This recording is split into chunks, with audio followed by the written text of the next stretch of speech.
My fiancée said, if you can't handle me spending weekends with my ex, maybe we're not right for each other. I said, you're spot on. Then I confirmed the Singapore job transfer she'd been begging me to decline. Hey Reddit, I am writing this from Singapore because I couldn't keep pretending my weekends didn't matter anymore. First night here, I slept 11 hours straight. No phone buzzing, no keys in the door at 11:07 p.m. No poetry club, lies, just quiet. That knot in my chest finally loosened for the first time in months. 3 years. That's how long 34 male, was with Valerie, 31 female. Met at some boring networking event where she pretended to care about constitutional law, and I pretended her brand management job was interesting. We were both there for free food and the tax write-off, so we hit it off. Started dating, moved in together after 18 months. 6 months ago, I proposed. Ring on her hand, venue booked. Her mom already acting like event planner and bride combined. Looking back, there was always something slightly off. Nothing I could point to specifically. Just this low-frequency hum in my gut that would spike at random moments. When she'd laugh a little too hard at her phone. When she'd take calls in the other room for no apparent reason. Nothing concrete, nothing actionable, just static. I filed it away. Figured I was being paranoid. Quick background because it matters later. I was a senior prosecutor in Multnomah County. Before that, a few years doing federal court support work. Point is, I've spent years drafting airtight agreements and watching people lie for a living. You learn to spot the signs whether you want to or not. Right after the engagement, my career dropped a bomb. A former supervising attorney from my federal days called me directly. Unusual move. Said a major tech company was building a legal operations center in Singapore. They wanted a US-trained attorney with courtroom experience to run their Asia-Pacific legal team. Job came through his old network. They're looking at you specifically, Matthew. Compensation package is ridiculous. Big base, equity, company apartment for the first year, full relocation. Spousal visa support if you want it. Senior legal director, at 34. Overseeing compliance, litigation strategy, and regulatory affairs across 12 countries. Can I think about it? Take a week. They're moving fast. That conversation changed how I approached the wedding. Not because I didn't love Valerie, because I was about to make major career decisions, potentially relocate internationally, and combine my life with someone else's. I needed clarity on the foundation we were building, so I did what any attorney would do when stakes get high. I drafted a prenuptial agreement, went home that night and told Valerie about both developments over dinner. She was barely touching her food, texting someone the whole time. First, I mentioned the Singapore opportunity. She looked up from her phone like I'd asked her to solve calculus. Singapore? Like the country? Yeah. Great package, director title, they'd cover your visa, company apartment. Matthew, no. Didn't let me finish. I can't leave my family. My mom would be devastated. We have a wedding to plan. Her mom. The same mom she saw maybe twice a month for brunch, where she complained about her mom's boyfriend choices. The wedding she'd barely discussed in weeks. It's just something to consider. Could be an adventure. I'm not considering it. That edge in her voice she got when she thought I was being difficult. Portland's home. Tell them no. Her phone buzzed again. She glanced at it, smiled slightly, then set it face down on the table. That gut hum again. Louder this time. Here's where I made a decision that turned out to be the smartest instinct I had. Didn't tell her I was declining. Didn't tell her I was accepting either. Just nodded, changed the subject, and called my contact the next morning with a different answer than she expected. I need more time. The opportunity is incredible, but I've got personal logistics to work through. Can you hold the position open another few weeks? He paused. They really want you, Matthew. I can probably get you 3 weeks, maybe 4, but they won't wait forever. That's all I need. Keep me in the running. Valerie assumed I'd done what she told me. Never asked for confirmation. Never followed up. Just moved on like my compliance was a given. That told me more about how she saw our relationship than any conversation could have. Then I brought up the prenup, that same week. Before we get deeper into wedding planning, I want to talk about a prenuptial agreement. She stiffened immediately. Put her phone down for the first time in an hour. A prenup? You don't trust me?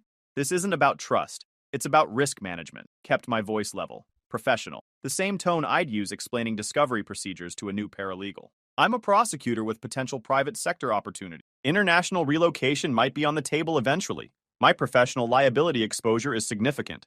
A prenup protects both of us and makes sure we're aligned on expectations. What kind of prenup are we talking about? Standard asset protection framework. Separate property stays separate. Joint acquisitions split equitably based on contribution. Spousal support structured fairly based on marriage length and circumstances. Paused. Let that settle. And a few transparency clauses. Standard and high-value agreements. Transparency clauses. Full disclosure of any prior romantic or sexual relationships with people either of us maintains ongoing contact with. Complete honesty about the nature of current friendships that overlap with past relationships. Watched her face carefully. And a mutual commitment to avoid private one-on-one overnight stays or extended weekend activities with prior partners without discussion and agreement. She went quiet. Not the thinking quiet. The caught quiet. I've seen that silence in deposition rooms when someone realizes the question they just got asked has no good answer. That's really specific, Matthew. It's standard in high asset agreements. I've reviewed dozens of them. Prevents complications and misunderstandings down the road. Clear expectations. Clear consequences.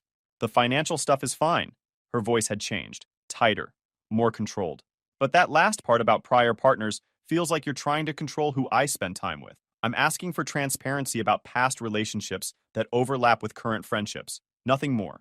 If there's no overlap, the clause is irrelevant. If there is overlap, we discuss it like adults and establish boundaries together. What if someone I dated years ago is just a friend now? Am I supposed to file a formal report every time I grab coffee with someone? If you're in regular contact with them, spending significant time together, then yes, disclosure. That's the point of the clause. She stood up, started pacing. That nervous energy she got when she was cornered. This is insane. You're treating our marriage like a business contract with compliance requirements. Marriage is a contract, Valerie. Literally, the state issues a license. There are legal obligations, property implications, tax consequences. I'm just making sure the terms are clear before we sign.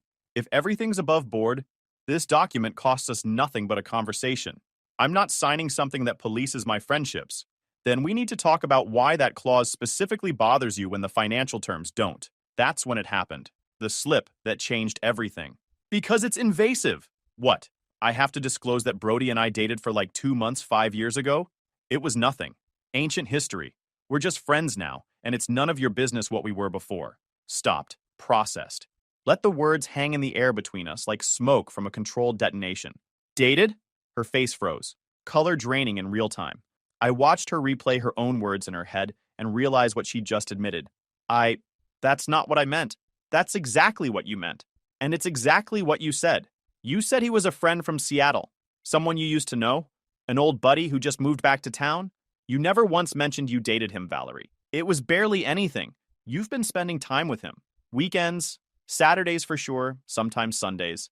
Every week for the past 3 weeks since he moved back. You told me it was a poetry club. It is a poetry club. Valerie, you once asked me if brevity was a cheese. You read Instagram captions and think they're too long. You don't read poetry. Kept my voice flat. Controlled. The same tone I used when I knew a witness was about to perjure themselves. What's the actual situation with Brody? She started crying. The angry kind. Not sad. Defensive. It's not what you think. Brody needed support when he moved back. He's going through stuff. Adjusting to being back in Portland. Full name. What? His full name. I want to know exactly who my fiancée has been spending her weekends with while lying to me about where she was. Brody. Just Brody. I don't see why his last name matters. Timeline. When exactly did you two date? 5 years ago. 2 months. Maybe 3 months. It ended badly, but we stayed friends. That's all. Why did you hide that he was your ex? Because I knew you'd react exactly like this. You'd make it into something it isn't. Like what? Asking reasonable questions? Wanting the transparency I literally just asked for in a prenup? Sat down. Opened my laptop. Here's what's going to happen. You're going to tell me everything about your current relationship with Brody. The truth this time. And I'm going to verify it. Because right now, you've lied about his history with you. Lied about what you've been doing on weekends. And just admitted the Poetry Club story was cover for spending time with your ex. I didn't lie about Poetry Club. Pulled up the Poetry Club's public events page. Took 10 seconds to find through a simple search. Portland Poetry Collective. Professional website. Clear schedule posted for the entire year with dates, times, locations. They meet first Fridays, monthly. Have for 3 years running. No Saturday sessions listed anywhere. No weekly meetings of any kind. No special workshops on random weekends. Turned the laptop screen toward her so she could see exactly what I was seeing. So either you joined a completely different poetry club that doesn't exist anywhere on the internet and has zero social media presence, or you've been systematically lying about where you spend your Saturdays for the past 3 weeks. Which one is it, Valerie? Try again, and think carefully before you answer. The color drained from her face completely. That moment when someone realizes the lie is dead. One more chance, Valerie. Full honesty. What have you actually been doing with Brody every weekend? She sat down, hands shaking. We just hang out, talk, watch movies at his place, sometimes grab food. It's not what you're making it sound like. Every weekend, 6-hour blocks minimum, while telling me you're at poetry club. Close the laptop. I'm done with this conversation. Matthew, nothing physical has happened. Even if that's true, and frankly I doubt it, you hit a prior relationship, invented cover stories, and spent 3 weeks lying directly to my face about where you were and who you were with. That's enough. Trust is gone. I don't need to prove anything beyond what you've already admitted. She switched tactics, leaned forward, reached for my hands with that soft look she'd use when she wanted something. Baby, you know I love you. Brody's nothing. He's just comfortable, familiar. You're the one I'm marrying. Pulled my hands back. Comfortable enough to lie about. Familiar enough to hide. You're twisting everything. I'll stop seeing him. I'll cut him off completely. Block his number, delete him from everything. If you can't handle me spending weekends with him, maybe we're not right for each other. There it was. The ultimatum. Delivered like a weapon. Like she thought I'd fold under the threat of losing her. Like I'd apologize for asking questions. Beg her to stay. Promise to never bring up Brody again. Like I'd accept being lied to, because the alternative was being alone. Wrong guy for that play. She'd misread me completely. You're spot on. We're not right for each other. Held out my hand, palm up, waiting, voice completely level. Give me the ring. Her expression cracked, confidence collapsing in real time like a building with its foundation pulled out. What? The engagement ring. The one I bought. The one I put on your finger when I thought we were building something real. Give it back, now. Matthew, I was just frustrated. I didn't mean it like that. Ring, now. Or my attorney handles the recovery process, and it gets a lot more complicated for both of us. No. She clutched her hand to her chest, covering the ring with her other palm like a child protecting a toy. You're overreacting. This is a misunderstanding. We can work through this like adults if you just calm down. We are working through it like adults. That's exactly what this is. I asked for honesty in a prenuptial agreement.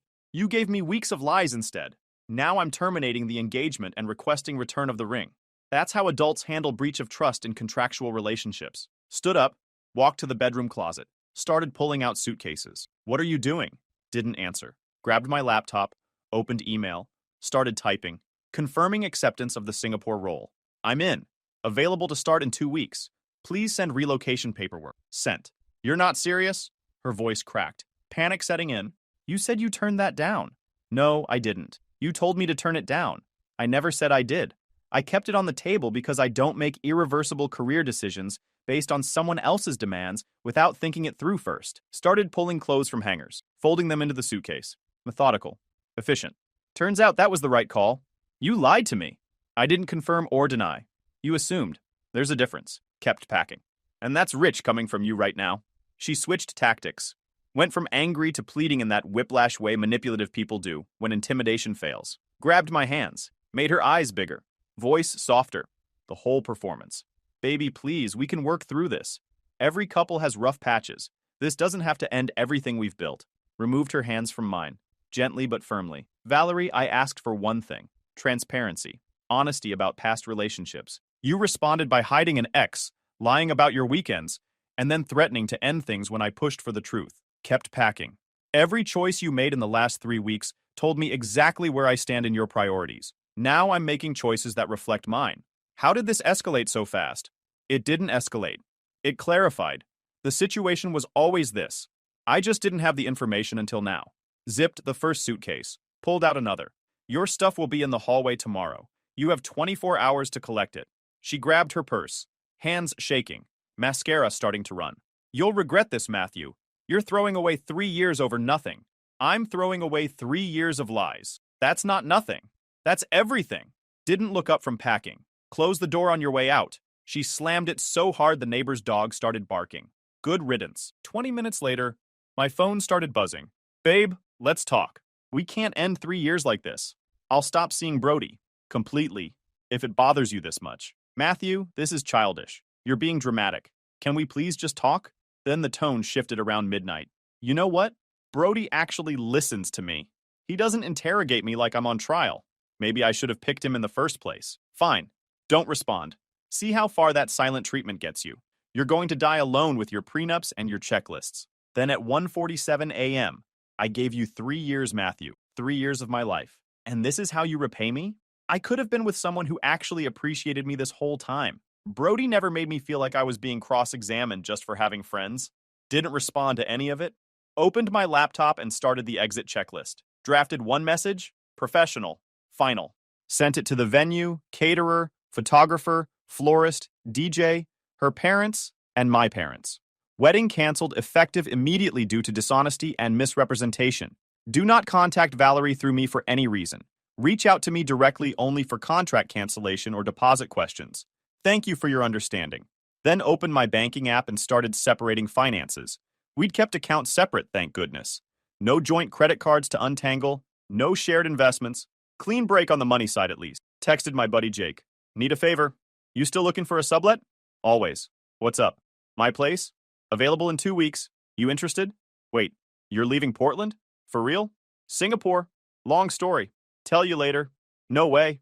Yeah, I'm definitely in. Send me the details. Forwarded my lease info to Jake, emailed my landlord about the authorized tenant change, and finished packing the essentials. By midnight, I had movers scheduled for the following week, the Singapore relocation packet confirmed via email, and I'd completed an inventory of everything I owned versus what Valerie had contributed to the apartment. Turns out she'd brought exactly one lamp, some kitchen gadgets still in the original packaging, and a shelf of books I'd never seen her open. 3 years together, and her entire contribution to our shared space fit in 3 medium boxes. At 2 a.m., her friend Chelsea texted, "Did you two really break up? Valerie's losing it. Ask Valerie. She says you're moving to Singapore? Yep. She says you canceled the wedding and told everyone. Yep. She says you'll never actually leave. You're just trying to scare her into apologizing." Laughed out loud at that one. Still thought she had leverage. Still thought I'd come crawling back if she waited long enough. Watch me, sweetheart. Silenced my phone. Slept better than I had in months. Sunday morning, I woke up to 30 unread messages. Most from Valerie cycling through the 5 stages of grief at warp speed. Denial, anger, bargaining, more anger, fake acceptance, back to denial. Some from her friends doing recon missions. A few from my boys saying, "What the heck happened, man?" Ignored all of them. Went for a run. First run in weeks where I wasn't checking my phone wondering where she was. Felt lighter already. When I got back, Valerie was sitting on the floor outside my apartment door, waiting. Ambush mode. "We need to talk," she said, standing up quickly. Hair a mess. Mascara from yesterday smeared under her eyes. Wearing yoga pants and my old law school hoodie she'd claimed as hers 2 years ago. "Nothing to talk about. Your stuff's inside. Take it and go." I'm not taking it because I'm not leaving. This is insane, Matthew.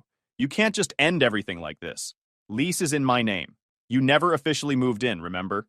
Kept your parents' address for mail because of the tax situation. Her little tax dodge. She'd been claiming her parents' place as primary residence for 3 years to avoid Portland City taxes. Saved her maybe $4,000 a year. Now it was about to backfire spectacularly. That's a technicality. I'm a prosecutor, Valerie. Technicalities are literally my job. Stepped toward the door. You're not on the lease. You're not on utilities. By law, you're a guest who I'm no longer inviting, and I'm asking you to leave. You're being cruel? I'm being accurate. There's a difference. She tried pushing past me into the apartment. I didn't budge. She bounced off my shoulder like she'd hit a wall. Brody said you'd do this. He said you'd throw everything away over your ego. Interesting. You're quoting Brody's opinion of me. You two must have had some real deep conversations about our relationship. That's not... I didn't mean... She caught herself. Realized she'd stepped in it again. Valerie, your stuff is boxed up inside. 3 boxes. I'll leave them in the hallway. Take them today or I'm dropping them at Goodwill tomorrow morning. You changed the locks already? First thing I did yesterday. Best money I ever spent? She stared at me like I'd become someone she didn't recognize. Like the Matthew she thought she knew would never be this cold, this methodical, this completely done. Who are you right now? Someone who asked for honesty, got lies instead, and acted accordingly. Take your stuff. Get on with your life. We're finished here. Went inside, carried her 3 boxes into the hallway, closed the door. She banged on it for 15 minutes straight. Yelled something about me being a narcissist, a control freak, emotionally unavailable. Then finally left. Monday, I submitted my resignation to the DA's office. Professional letter, 2 weeks notice given the international timeline, cited a private sector opportunity abroad. My supervisor understood. Word spread fast in legal circles. By Tuesday, I was getting congratulatory emails from defense attorneys I'd gone up against in court. The next 2 weeks were a blur of activity. Movers packed my stuff. Company handled flights, work visa, temporary housing arrangements. Sold my car to a colleague for a fair price. Closed local accounts. Forwarded mail to my sister's place in San Diego. Valerie tried to intercept me at the courthouse once. Security stopped her at the metal detectors when she couldn't produce valid business there. I just need 5 minutes, she yelled across the lobby, causing every head to turn. Full makeup, hair done, the whole production. She spotted me near the elevators and shouted, "You owe me a conversation, Matthew. You can't just ghost your fiancé." "Ex-fiancé," I called back. "And I don't owe you anything." Gave her a two-finger salute and took the stairs. She tried the apartment again with reinforcements, her mom and her brother. Watched from my doorbell camera as they knocked for 25 minutes. Her mom doing that performative crying thing. Her brother tried to shoulder the door at one point. Solid hardwood. He bounced off and grabbed his shoulder in pain. Her mom yelled through the door about how I was destroying her daughter and how Valerie gave you the best years of her life. Eventually, the building manager came up to investigate the noise complaint. They left when he threatened to call the cops for trespassing. Small victories. Emailed my landlord. Unauthorized visitors harassing tenant. Documenting for record. Requesting formal trespass warning. Last Friday in Portland, I posted a photo on Instagram. Passport and boarding pass on my kitchen counter. Caption, "New chapter starts now." Comments exploded. Mostly support. Chelsea DM'd me within the hour. She's planning to go to the airport tomorrow. Just so you know. Cool. I'll already be through TSA pre-check before she finds parking. Saturday morning, 6 a.m. packed, Ubered to PDX, checked bags at the counter without issue. As I walked toward the security checkpoint with my carry-on, Valerie appeared out of nowhere like she'd been camping in the terminal waiting. Sweatpants, messy bun, puffy eyes with dark circles underneath, coffee cup shaking slightly in her hand. "Matthew, wait. Please, just give me 2 minutes." "How did you know my flight time?" "I have my ways." Translation, she'd been stalking my coworkers' social media accounts for any scrap of information about my departure. Probably cross-referenced my coworkers' check-in posts with flight schedule. She looked like she hadn't slept in days, like she'd been rehearsing speeches in her bathroom mirror at 3 a.m. Good, kept walking toward the security line without slowing down. She grabbed my arm. "We need to talk about this. You can't just leave the country without resolving things between us." Already did everything except board the actual plane. Bags are checked through to Singapore. Check-in's done. Seat assignment confirmed. I'm about 30 minutes from being unreachable. Removed her hand from my arm, firmly but without aggression. "There's nothing to resolve, Valerie." "It's resolved." "This is insane. You're throwing away everything we built. 3 years. The wedding. Our future. All of it. Over what? A misunderstanding about some old friend? Old friend you dated. Old friend you hid. Old friend you lied about every weekend for a month. I made a mistake. People make mistakes. You made a choice. Every single Saturday. You chose to lie. Repeatedly. That's not a mistake. That's a pattern. Didn't raise my voice. Didn't argue. Didn't give her the dramatic scene she wanted, the confrontation she could replay later, and edit in her memory until she was the victim. You threw it away the first time you lied about where you were going.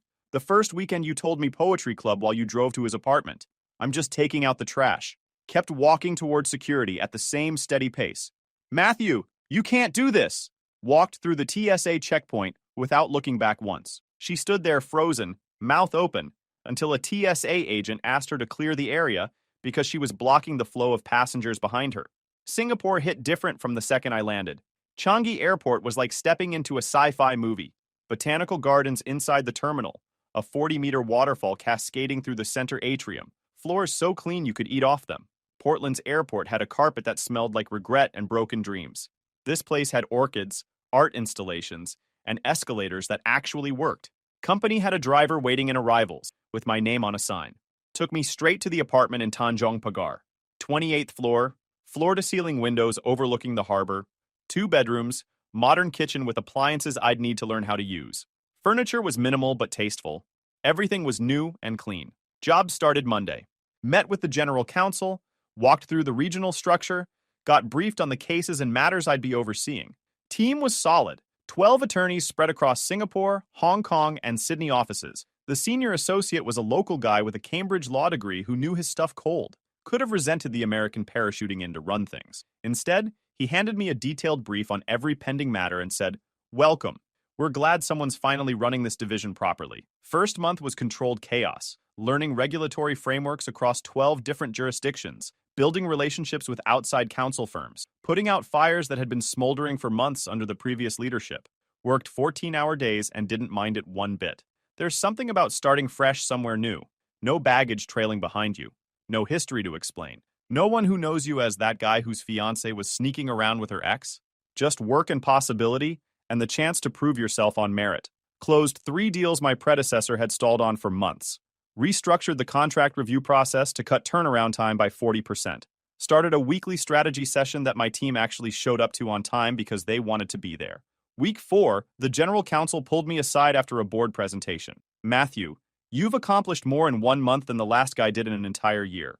Whatever brought you here, I'm glad it happened. Me too, I said, and meant it completely. Meanwhile, Jake became my unofficial Portland correspondent, kept me updated via screenshots and texts whether I asked for updates or not. Valerie had gone full meltdown on Instagram, posted this long, rambling rant about how I abandoned her without any warning and chose money and career over love and refused to fight for the relationship. Said I'd canceled our wedding over absolutely nothing. Post was unhinged. 4 paragraphs of pure victimhood. Claimed I was emotionally manipulative for leaving. Said she'd given everything to the relationship, and I'd thrown it away for a paycheck. No mention of Brody anywhere. No mention of the lies. No mention of hiding an ex. Pure revisionist history designed to make her the victim. She even posted throwback photos of us from better times. Captions like, "I would have followed you anywhere," and "Some people don't know how to accept love." Playing the grieving partner angle hard for sympathy likes. But people who knew pieces of the real story showed up in the comments section. Weren't you spending every weekend with your ex, though? Girl, you fumbled a whole prosecutor for a gym, bro. She bet you'd stay. She lost. I heard the poetry club thing was fake. Wait, isn't Brody the guy with a girlfriend in Eugene? Girl? The prenup clause was literally just asking for honesty. Ooh! She deleted the post within 2 hours. But screenshots had already spread through every mutual friend group we had. The narrative she was trying to build collapsed before it even launched. Then I got a message request from someone named Natalie. Took me a second to place the name. Brody's actual girlfriend. The one who lived down in Eugene and visited on weekends. The one who didn't know what her boyfriend was doing while she wasn't around. Hey, I'm dating Brody. Saw your ex's posts about you moving to Asia. He's telling me she was just obsessed with him and making stuff up to cause drama. That's not true, right? Sent her a summary. The hidden relationship history. The fake poetry club cover story.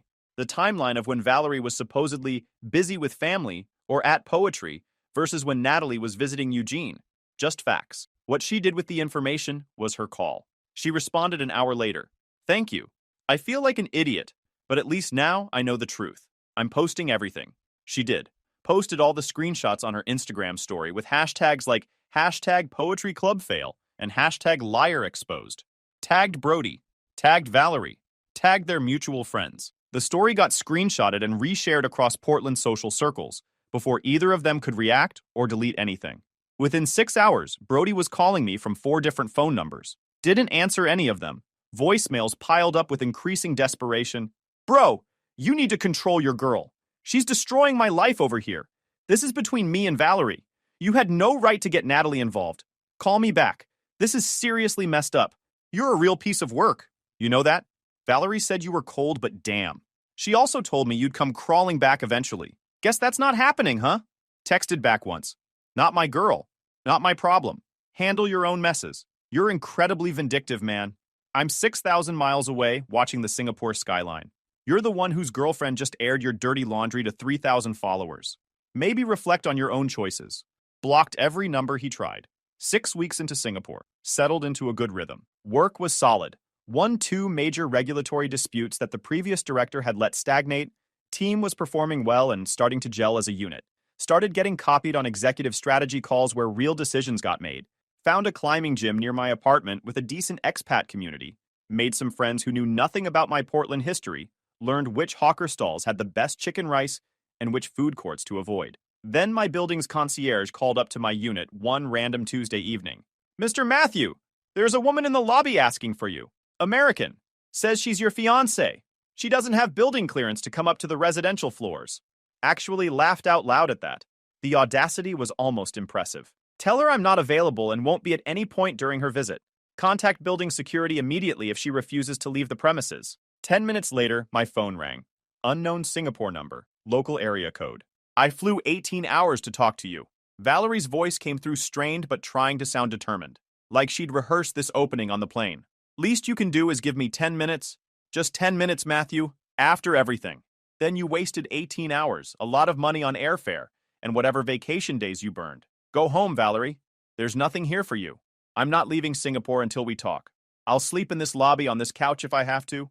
I'll be here every day until you agree to see me. Building has 24-hour security and a strict policy about non-residents loitering in common areas. They'll remove you. This isn't a negotiation. Hung up without waiting for her response. Watched from my window as she sat on a bench in the courtyard for 3 hours, checking her phone constantly, looking up at the tower. She held up a handwritten sign at one point. Just talk to me. Like a romantic comedy gone wrong. Then she switched signs. I quit my job for this. As if that was supposed to make me feel guilty. Her choices. Her consequences. Eventually, building security approached her, had a conversation I couldn't hear, and escorted her firmly off the property. She didn't get a meeting. She didn't get 10 minutes. She didn't get closure. That was the point. She wanted to control the ending. Wanted to be the one who decided how things wrapped up, shaped the final narrative. Wanted me to give her something she could spin into a story where she came out looking reasonable and I came out looking cruel. Not happening. Not ever. She texted from various numbers that night. I'll wait for you, however long it takes. Blocked everyone. Less than 2 weeks later, Jake sent screenshots. Valerie was already dating her yoga instructor. Posted about how sometimes your soulmate has been at the studio all along and healing through movement and self-discovery. Her waiting for me lasted exactly 12 days. Moved on faster than she changed her Instagram bio. Some people never change. Month 4, Jake texted the first real bombshell. Valerie got hit with a state tax audit. They're saying she owes like $28,000 with penalties and interest. Her dad's threatening to kick her out of the house. Turns out someone had filed a formal complaint with Oregon's Department of Revenue about her claiming her parents' address as primary residence while clearly living full-time at a different address in Portland. 3 years of systematic tax fraud. Classic scheme that looks clever until someone with knowledge of the situation decides to report it to the appropriate agency. Didn't feel bad about it. Not even a little. She'd been dodging her tax obligations for years, while I paid every dollar I owed on time, every quarter. Actions, meet consequences. She bet I'd stay and tolerate anything she threw at me. She lost everything instead. The rest of the fallout came in waves over the following months. The yoga instructor she'd been dating lasted 7 weeks before she caught him messaging his ex. Got played the exact same way she'd played me. Poetic justice. Brody got restructured out of his Portland gym job about 4 months after everything blew up. Turns out he already had an HR file from multiple workplace complaints, and the Poetry Club screenshots making rounds through his colleagues were just the final brick in a wall that was already crumbling. Last I heard, he was assistant managing a 24-hour fitness out in Beaverton, probably making half what he used to. Still single.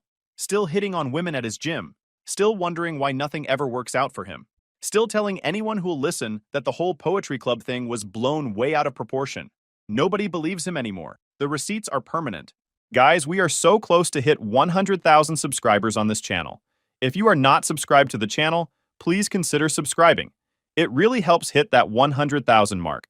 Thanks for making this dream come true.